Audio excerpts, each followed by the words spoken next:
Journey to become master of Ninja Fu. You must prove yourself fierce as the dragon. This is by far the zaniest sports-related game I have ever played, which may result in the shortest episode of the series to date. I remember reading about this in an old issue of Sega Visions, but honestly was not prepared for what the game truly had to offer. Developed by Dynamics and Sierra Online, and published by Sega of America in 1994, Bouncers is a Sega CD exclusive title that was only available in North America. Still to this day, Bouncers has not received a release on any other platform in any other market. Now this isn't necessarily a sports game, but it's definitely a sports adjacent title. You choose between 8 different characters who all have an accompanying cartoon short to give a little background. I'm going to place you inside the magic box. And then I'm going to make me disappear. Then choose an opponent and enter 2 different modes of play.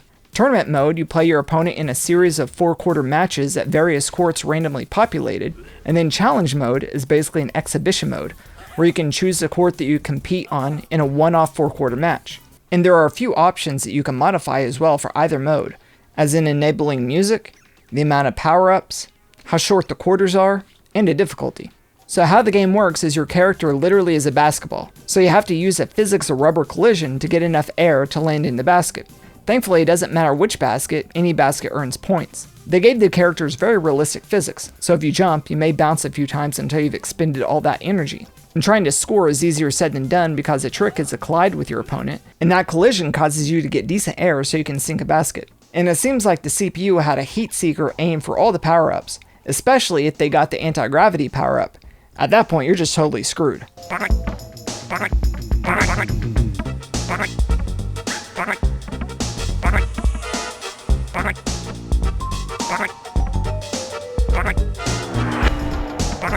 Graphically, the game doesn't look bad for a simple 16-bit sports-like game. Plenty of vibrant, well-saturated colors on screen, and the water was nicely rendered. The FMV sequences showcase a very primitive CGI style that I've seen a few times on the Sega CD. I would think the animation would have been better received if they had just used hand-drawn cells, like the intro to Sonic CD. However, the target audience being kids, I can understand, and it's passable in that sense.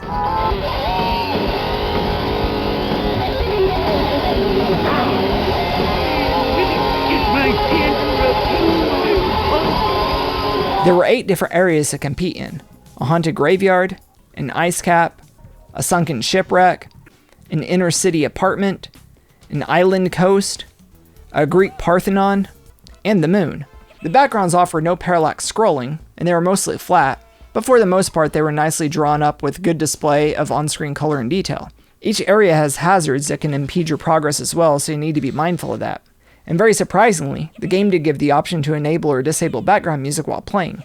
I can't think of many retro games that give you that kind of flexibility in the options. It was a nice offering. 3-pointer! 3-pointer! I found it also interesting that the menu music was actually produced by the Genesis sound chip.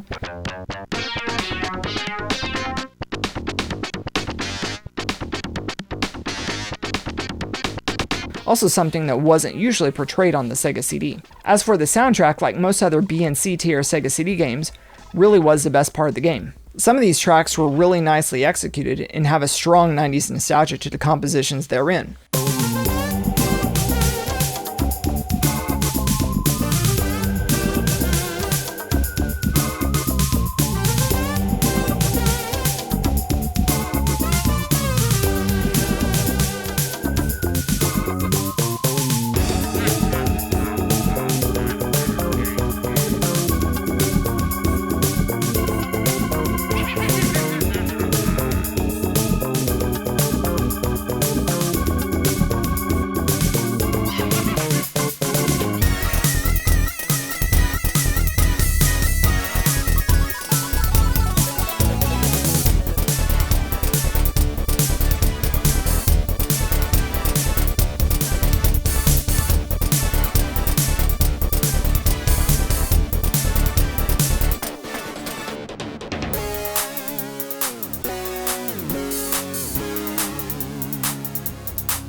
Chris Stevens is the master of all the main game music tracks and sound effects. He was also the main driver behind all the music and sound for Rise of the Dragon. Bouncers was produced by Randy Thompson, who did programming for Adventures of Willie Beamish, and the executive producer Jeff Tunnell was also the director of Beamish. Lead designer Rhett Anderson also handling programming on Beamish, and art direction on both were handled by John Garvin. So it looks like a great deal the team who did Willie Beamish directly moved over to start Bouncers because many of the names in the credits only have these two games under their belt. Focus, gentlemen, is the key to being a good soldier. Keep your mind focused at all times. And as far as the little intro cartoons, each one has its own team of people who contribute music, voice, and sound effects.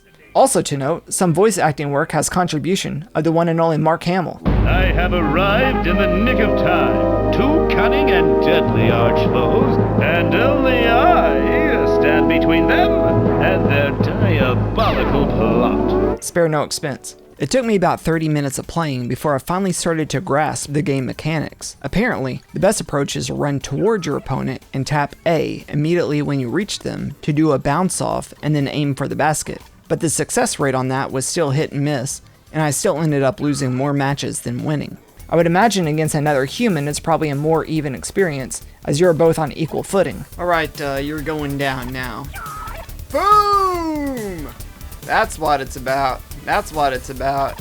And I would also imagine if both players were kids, this would probably make it even more fun, and to match up well with the unbridled mayhem of the game. I'm not sure if in 2021 I can recommend this to adult players, but if you have young kids who are warming up to retro, maybe give it a go with them. They may enjoy the antics.